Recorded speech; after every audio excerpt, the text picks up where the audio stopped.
How to fix Discord app not opening issue. Hi everyone, welcome to the channel. This is Rose and I'm here to guide you on how to fix Discord app not opening issue. Watch the video till the end, and without any further ado, let's dive right into the video. First of all, ensure that your Discord application is up to date.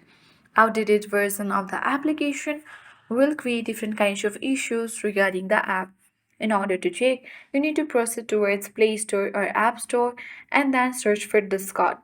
If there is update button, select update and update it to the latest version.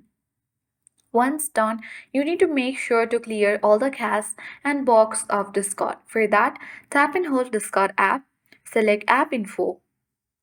Now, you need to go and tap on Storage Uses. Tap Clear Cache, and this will successfully clear all the glitches of the app.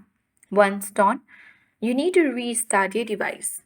Hold the power button on your device and then swipe towards restart to restart your device. Sometimes simply restarting your device will fix different kinds of issues on Discord. So by doing this step, you will successfully fix Discord app not opening issue. I hope this guide was helpful. If it was, then do like, share, comment and don't forget to subscribe. Thank you for watching and see you in the next video.